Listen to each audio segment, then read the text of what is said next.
1997 में नून लीग की हुकूमत ने फैसला किया कि पंजाब पुलिस मुलजिम को पकड़कर अदालत के सामने पेश करने की जहमत नहीं करेगी।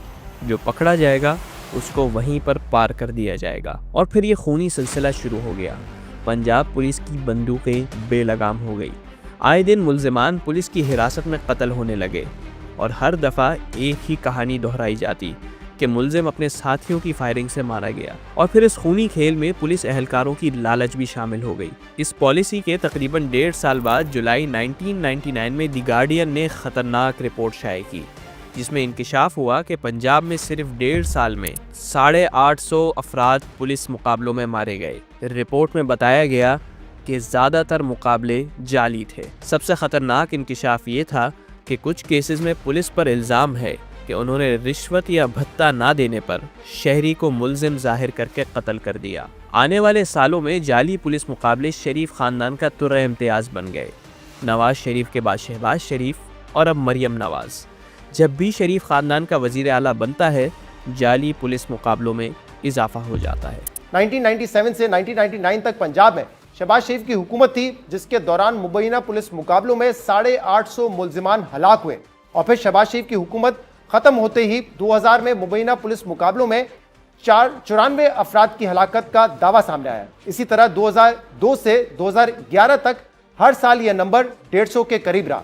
मगर फिर 2012 में मुबैना पुलिस मुकाबलों में 360 अफराद की हलाकत के बाद एक बार फिर इसकी शरह में इजाफा होने लगा। शहबाज शरीफ के तीसरे दौर यानी कि 2014 में 259, 2015 में 450, 2016 में 340 और 2017 में 269 हलाकतों के साथ इस पूरे अरसे में कम से कम 1318 अफराद मुबैना पुलिस मुकाबलों में हलाक हुए।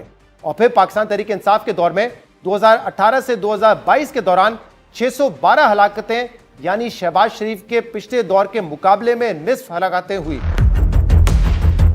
शरीफों की सल्तनत ऐसे ही चलती है। यहाँ कानून और प्रोसेस से ज़्यादा ज़ाती ऑर्डर्स की अहमियत है। और फिर वफादारी की बुनियाद पर गैर कानूनी काम करने और कराने वाले दोनों एक दूसरे की मजबूरी बन जाते हैं। और फिर वक्त आने पर जब इन्हीं पुलिस एहलकारों को गैंगस्टर्स और मुजरिमों के बजाय सियासी मुखालिफिन पर गोली चलाने का हुक्म दिया जाता है तो वो मना नहीं कर सकते।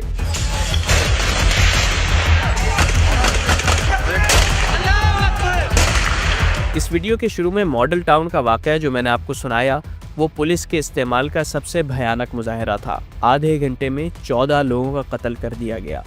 लेकिन उसके बाद क्या हुआ? शहबाज शरीफ या राना सना को तो छोड़ें, किसी SHO के खिलाफ भी कार्रवाई नहीं हुई, क्योंकि इनके तहफ़्फ़ुज़ की जिम्मेदारी उन्होंने ही दी हुई थी जिन्होंने इनको गोली चलाने का हुक्म दिया था। और सज़ा तो छोड़ें, मॉडल टाउन हादसे के मुबैना तौर पर मरकजी किरदार डॉक्टर तौकीर शाह को पहले जेरेवा में सफ़ीर बनाकर भेजा गया। फिर शहबाज शरीफ वज़ीर आज़म बने तो सैकड़ों सरकारी अफसरान में से प्रिंसिपल सेक्रेटरी की अहम पोजीशन के लिए उसी तौकीर शाह का इंतखाब किया गया।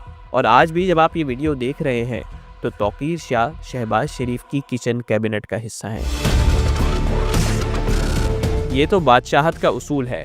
आप पुलिस अफसर हों, ब्यूरोक्रेट या कोई छोटे सरकारी मुलाजिम, अगर आप शाही ख़ानदान के वफादार हैं, उनके मुश्किल वक्त के साथी हैं, उनका हर कानूनी और गैर कानूनी हुक्म मानते हैं, तो शाही ख़ानदान आपकी हिफाजत भी करेगा और आपका भरपूर ख्याल भी रखेगा। अहद चीमा भी इसकी वाज़ेह मिसाल है। लेकिन ये सिलसिला ब्यूरोक्रेट्स तक महदूद नहीं है। आपको जस्टिस सईदुज़्ज़मान याद हैं? नहीं याद? चले ज़रा अदलिया की तरफ चलते हैं और बताते हैं कि वहाँ शरीफ सल्तनत अपना कंट्रोल कैसे कायम रखती है। दिल के फफोले जल उठे सीने के दाग से, इस घर को आग लग गई घर के चिराग से।